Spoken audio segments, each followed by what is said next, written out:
ইব্রাহিম, আমি কি ঠিক শুনেছি?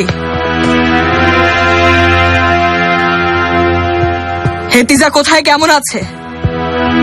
ও ভালো নেই বেগম সুলতানা, ঘরে আছে। বিশ্বাসই করতে পারছি না পাশা। আল্লাহ আপনাকে ধৈর্য দিন। আল্লাহ আপনাকে কষ্ট সহ্য করার ক্ষমতা দিন, মনকে শক্ত করুন। তুমি দাঁড়াও। কেন?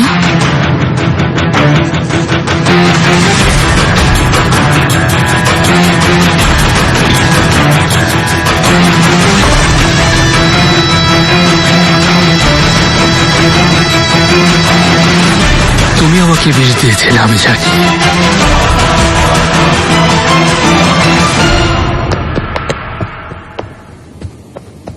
হেতিজা ও কি অজ্ঞান হয়ে গিয়েছে নাকি? কাঁদতে কাঁদতে অস্থির হয়ে গিয়েছিলেন বেগম সুলতানা। হেকিম ওনাকে ঘুমের ওষুধ দিয়েছেন, এখন ঘুমাচ্ছেন।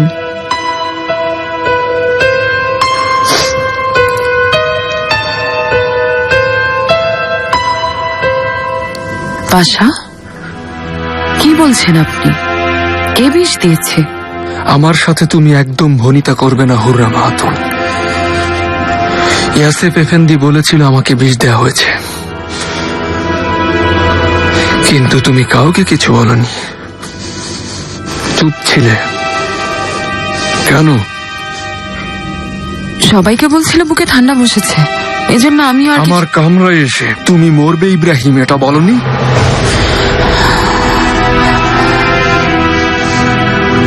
আমার সব মনে আছে। স্বপ্ন দেখেছো তুমি? বসে বসে স্বপ্নের জাল তুমি বুনছো হুররাম খাতুন।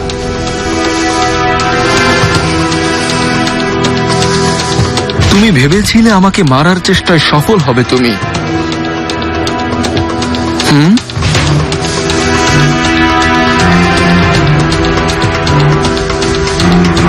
তোমার আশায় গুড়ে বালি।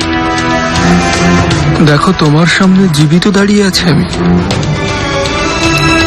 তোমার মতিভ্রম হয়েছে, প্রলাপ বকছো তুমি। তুমি তো আমাকে প্রাণে মারতে চেয়েছিলে, তাহলে আমার ছেলেকে কেন শাস্তি দিলে? তুমি কেন ওকে খুন করলে? কি দোষ ওই নিষ্পাপ শিশুটির? অনেক হয়েছে পাশা।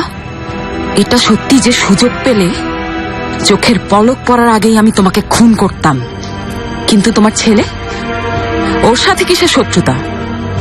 হ্যাঁ, শোনো তবে, আমি আমার বাচ্চাদের কসম করে বলছি এই কাজ আমি করিনি। ভুলে গেছো তুমি? ওর জন্মের সময় আমি ওর জীবন বাঁচিয়েছিলাম। আমি আমার সাথে এসো।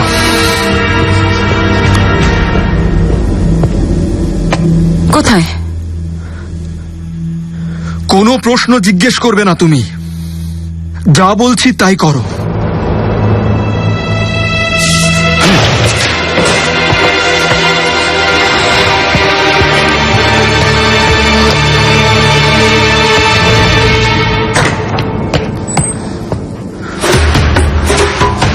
ভেতরে এসো।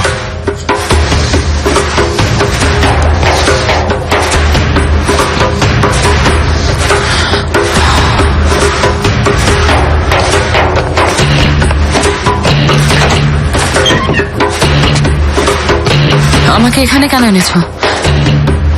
আমার কোনো ক্ষতি করতে চাইলে কিন্তু। সুযোগ পেলে আমাকে প্রাণে মেরে ফেলবে, তাই না? সত্যি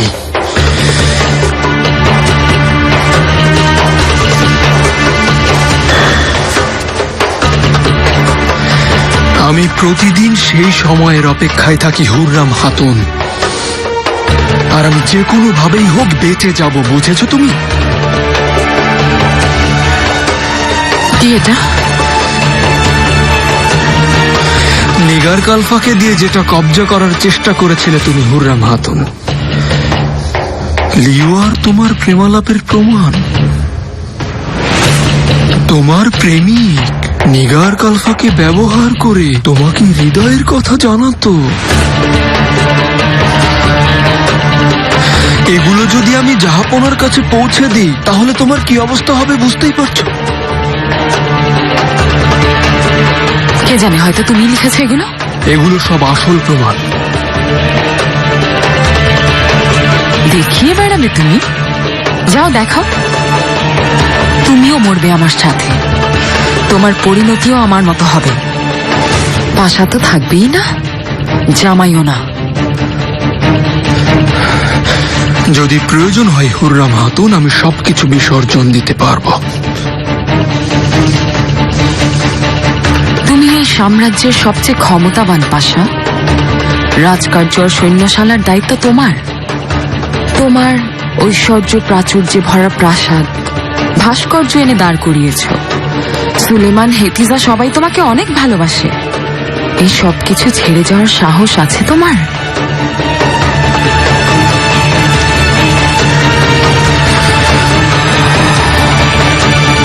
আমার তো মনে হয় না।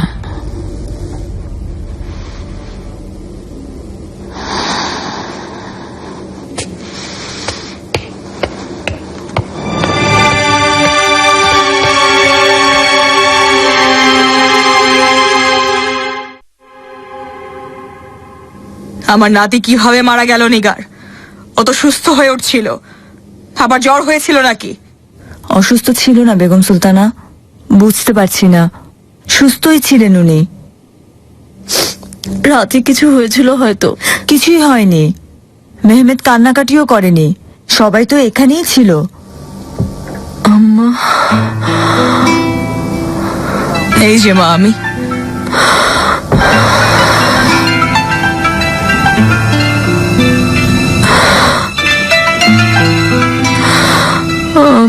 দাই। কি বলছো তুমি হেতিজা? বুকে নিয়ে শুয়েছিলাম, আমিও ঘুমিয়ে পড়েছিলাম। এর জন্যই দম আটকে গিয়েছিল। হেতিজা, এখন কথা বলো না। আমি এই কষ্ট কি করে সহ্য করব? নিজের সন্তানকে মেরে ফেলেছি।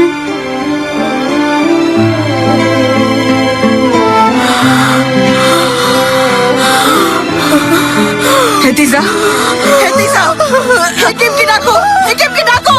হেতিজা, মা আমার।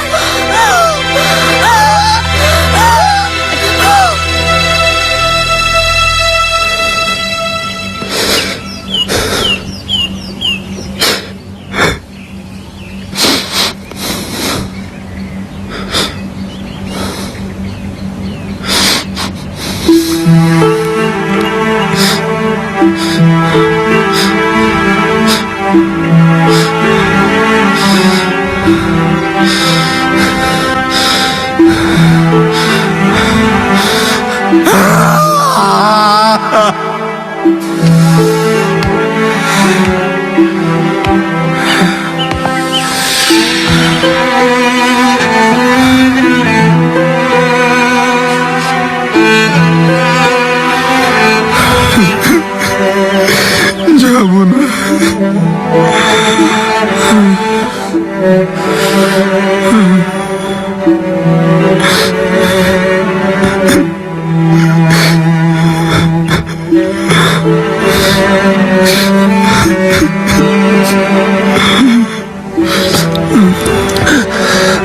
বিপদ আসলে চারদিক থেকে আসে, কিন্তু যেন সবকিছুই আল্লাহর ইচ্ছা।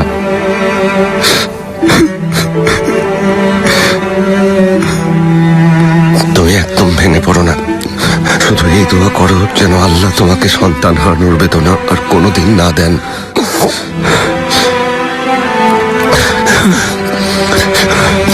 কেঁদো না, তোমাদের কোল চড়ে আবার সন্তান আসবে।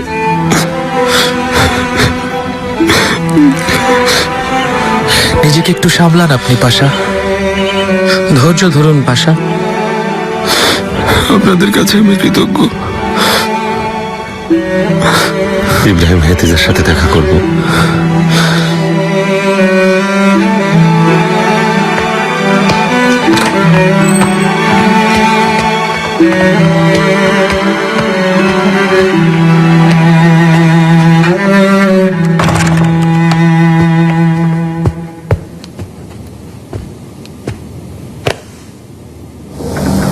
আমার কারণেই হেতিজা, লক্ষ্মী বোন আমার। আমি মেরে ফেলেছি, আমি দায়ী এর জন্য।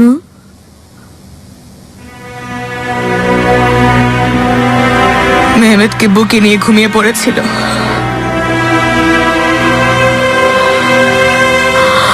আমার কারণে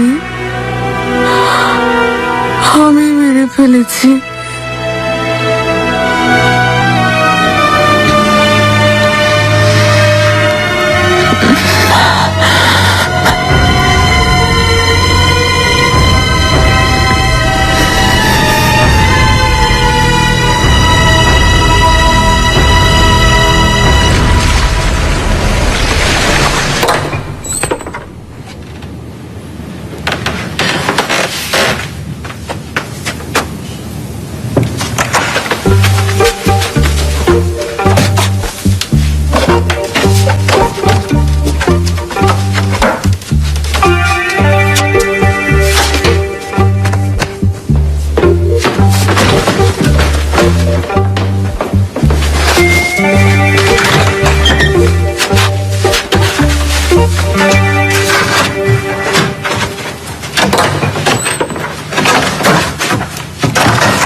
কি এসেছিল এখানে?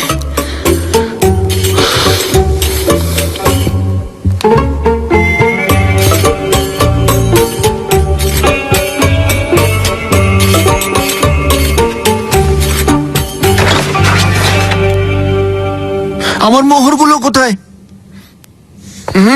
ইয়া সাবুর ইয়া রাহিম, এখানে চোরের মতো কি খুঁজছো? হ্যাঁ? তোমার মধ্যে কোনো অপরাধ বোধ নেই? আমার বড় গলায় কথা, আমার মোহরগুলো খুঁজছি আমি। না গোলাগা, তুমি নিজে একটা ঝামেলা আরো ঝামেলা তৈরি করছো। চুপ! তুমি চুপ। চাবাক, তুই ভাগ। বলো আমার মোহরগুলো কোথায় লুকিয়েছো? আমি খুব ভালো মানুষ, না হলে কি করবে তুমি? তোমাকে ভয় পাই নাকি? তোমার সাহস আছে? বেগম সুলতানের কাছে বিচার দেব। তাই তো তোমার সাথে এখানে দাঁড়িয়ে কথা বলছি কেন? শুধু গিয়ে বেগম সুলতানের কাছে অভিযোগ দিব, ব্যাস। নির্বোধ। বেগম সুলতানা এত কাজ ফেলে তোমার কথা শুনবেন? আর তা প্রমাণ করবে কি করে? প্রমাণ আছে? তোমাকে আমি ছাড়বো না। কি করবে তুমি? ঘাস বাগানে অনেক সাপ আছে, ওগুলোর একটা ধরে তোমার বিছানায় রেখে দেব, তখন আমার কথা মনে পড়বে। শান্তিতে ঘুমিও। একটু সাবধান, সাপের ছোবল খেতে পারো কিন্তু তুমি। খুব সাবধান।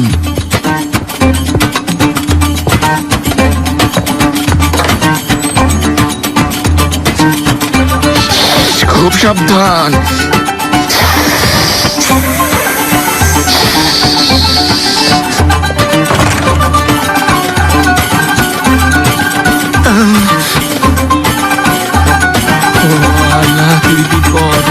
হেতিজা সুলতানের অবস্থা তো এখন পাগল প্রায়। সে তো হবেই, নিজের ছেলেকে মেরে ফেলেছে, শোনোনি? বেচারি, আল্লাহ করুন যেন কাউকে এমন কষ্ট পেতে না হয়। মেয়েরা, অনেক কথা বলো তোমরা। সবার শুধু একটাই কাজ, কথা আর কথা। ফিদন হাতুন, জি আগা। এদিকে এসো দেখি।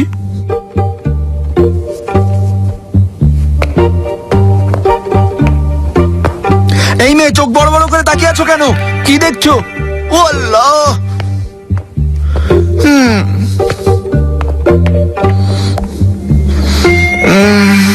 ফিদন হাতুন, তোমার কত খেয়াল রাখি তুমি তো জানোই।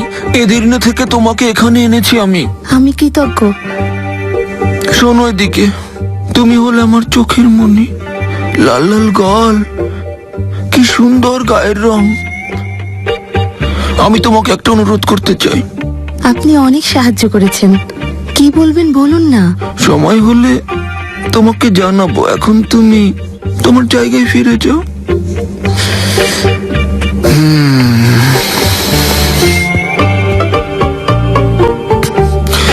সুম্বুলা গো, তোমাকে এমন হাতে নাতে ধরবো না, দেখো তুমি।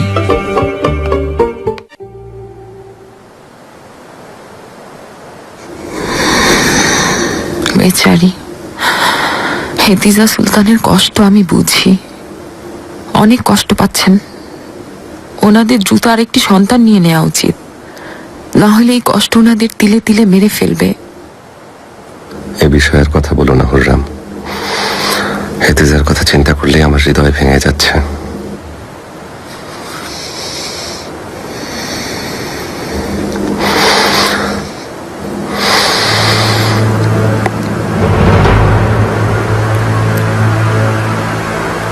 মুস্তাফা, হ্যাঁ, আপনাকে জানাতে পারিনি, বেগম সুলতানা আমার কামরা মুস্তাফাকে দিয়ে দিয়েছেন। তাই নাকি? এখনই তার প্রয়োজন ছিল নাকি? মুস্তাফা বড় হচ্ছে, বেগম সুলতানা চান না মুস্তাফা ওর মায়ের সাথে থাকুক। কথাটা অবশ্য ঠিক। হ্যাঁ ঠিক, কিন্তু আমার কামরা কেড়ে নিয়েছেন। এত তাড়াহুড়ো করার কি ছিল সেটাই বুঝলাম না। অন্য কোনো কামরাও তো দেয়া যেত ওকে। হেরেমের সব বিষয়ে আম্মা সিদ্ধান্ত গ্রহণ করেন। উনি যদি এটা ভালো মনে করে থাকেন তাহলে এটাই ঠিক।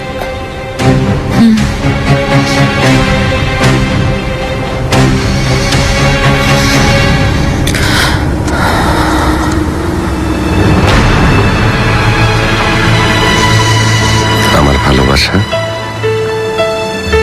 একদম মন খারাপ করো না। তোমার সত্যিকারের ঘর তো এখানে, আমার হৃদয়ে।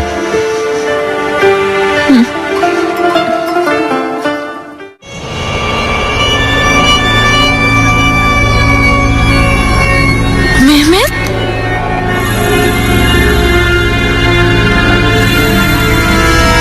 আমার ছেলে।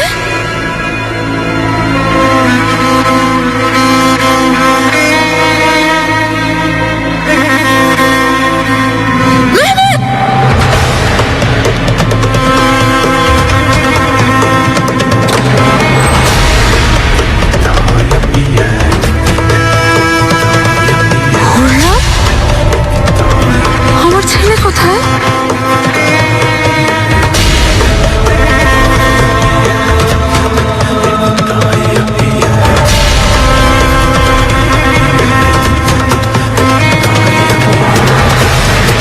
আমার ছেলে মেহমেদ, আমার ছেলে।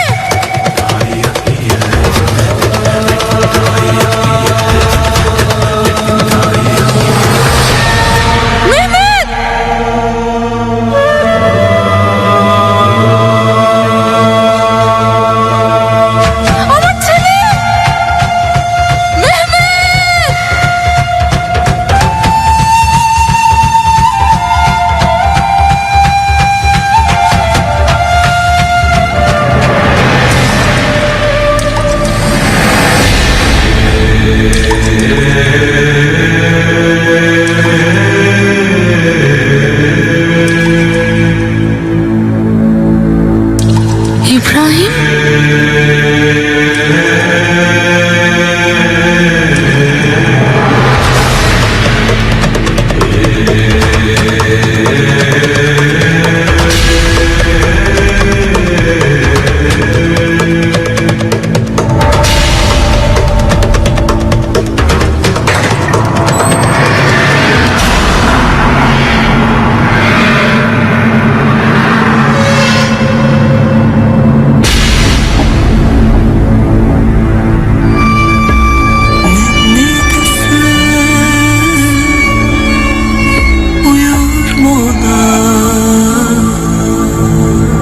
Üstüne güller gelir mola, benim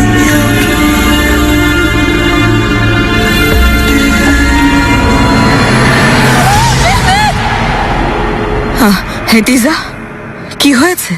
আমার ছেলে কোথায়? নিগার খালফা!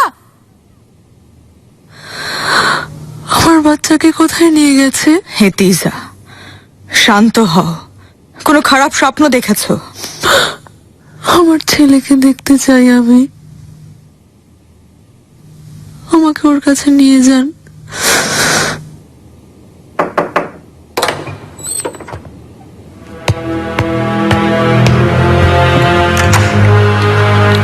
বেগম সুলতানা, শাহজাদির ঔষধ নিয়ে এসেছি।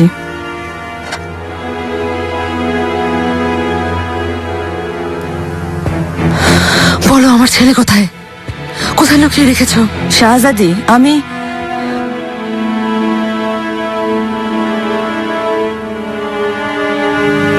তুমি মেরেছো আমার ছেলেকে? হেতিজা,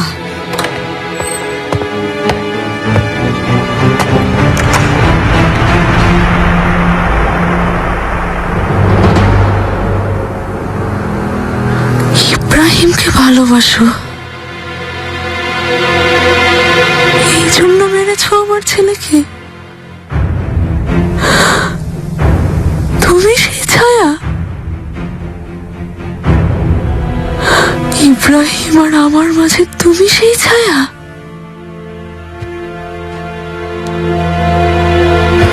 শাহজাদি, ওষুধটা খেয়ে নাও। তুমি অসুস্থ, শুয়ে পড়ো।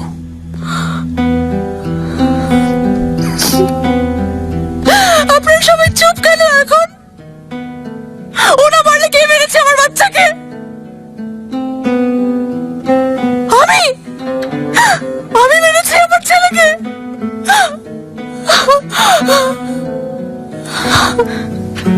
হেতিজা, চুপ করো। মা আমার কথা শোনো, এদিকে তাকাও। মেহমেদ মারা গেছে, ভাগ্যের পরিহাস এটা। এজন্য নিজেকে বা অন্য কাউকে দোষারোপ করো না মা, নিজেকে সামলাও।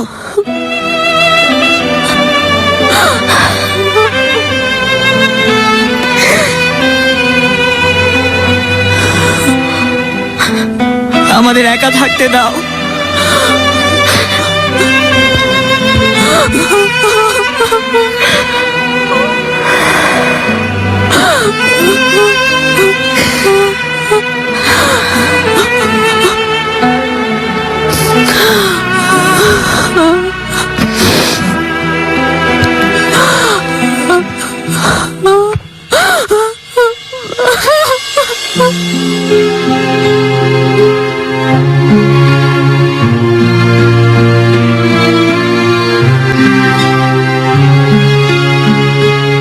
মেহমেদ, আমার ছেলে, আমার নিষ্পাপ ছেলে,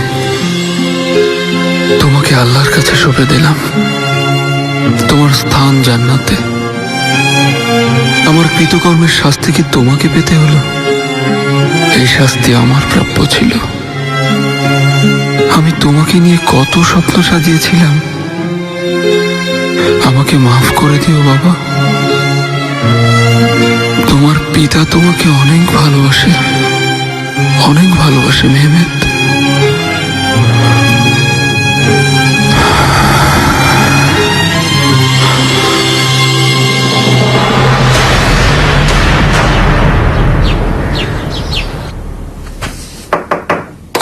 জাহাপনা, বালিবে এসেছেন। আসতে দাও।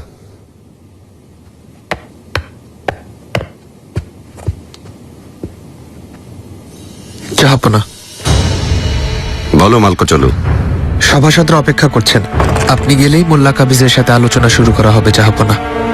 আয়াস পাশাকে বলো দরবারে সভাপতিত্ব করতে। ইব্রাহিম পাশা কি আজকে আসবেন না? জানো তো, বড় একটা আঘাত পেয়েছে। তাছাড়া ওর শরীরটাও খুব একটা ভালো নেই। কিছুদিন বিশ্রামে থাকাটাই ওর জন্য ভালো হবে। আপনি যেমন বলবেন জাহাপনা। ওটা কি? সুম্বুল আগা দিয়ে গেল। প্রিন্সেস ইজাবেল আপনার কাছে পাঠিয়েছেন।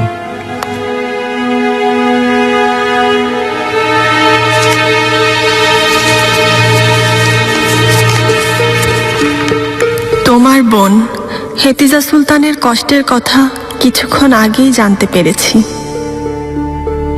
যিনি আমাকে এত সম্মান দিয়ে তার প্রাসাদে রেখেছেন, তাকে, ইব্রাহিম পাশাকে আর তোমাকে ঈশ্বর ধৈর্য দান করুক। শান্তি দান করুক।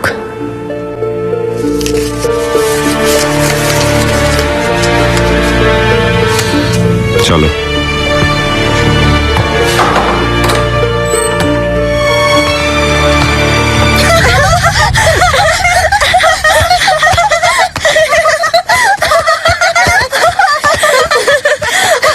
কি ব্যাপার? এসব কি হচ্ছে এখানে?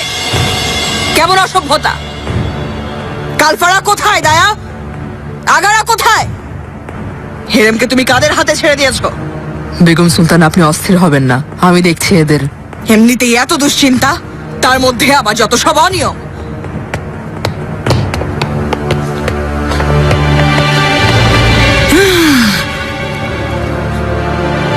বেগম সুলতানা এসেছিলেন।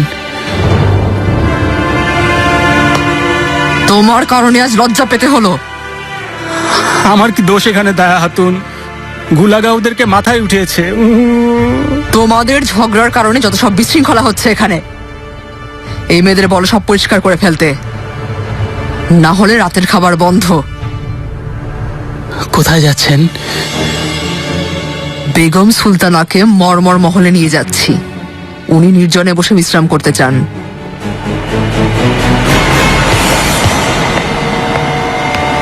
সরো এখান থেকে, উঠাও এগুলো।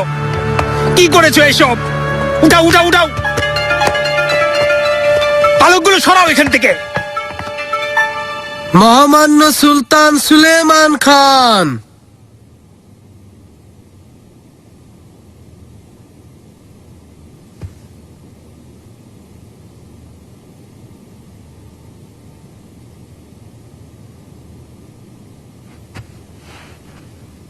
রহমান ও রহিম, মহান আল্লাহর পবিত্র নামে দরবার শুরু করছে।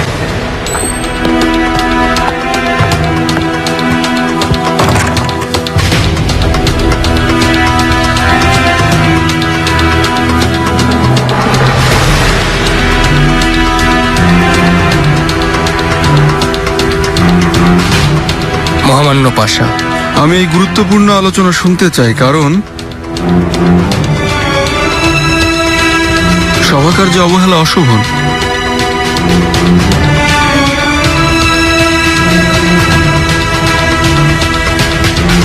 স্বাগতম মহামান্য পাশা।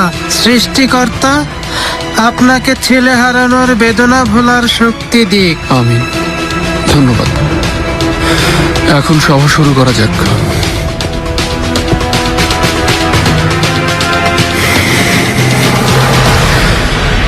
মোল্লা কাবিজ, গত সভায় আপনি যা কিছু বলেছেন, আজ শৈখুল ইসলাম এফেন্দি আর ইস্তাম্বুলের কাজীর সামনে তা আবার বলবেন। আজকের পর থেকে এই বিষয়ে আর কোনো আলোচনা হবে না। শুরু করছি। পবিত্র ধর্মগ্রন্থ অনুযায়ী খ্রিস্টানরা হযরত ঈসাকে রাসূল সাল্লাল্লাহু আলাইহি ওয়াসাল্লামের চেয়ে উপরে স্থান দেয়, কারণ হযরত ঈসা মা মরিয়মের মতো পবিত্র নারীর গর্ভে জন্মেছেন। আর মহান আল্লাহ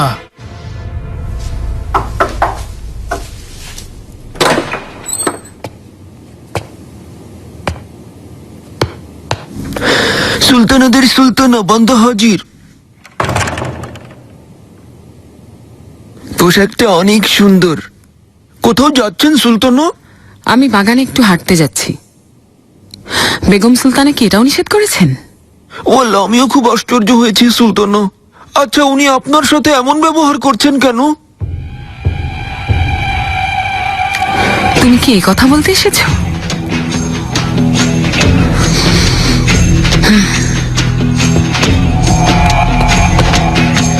আদেশ অনুযায়ী ইয়াকুব এফেন্দিকে ডেকে এনেছি।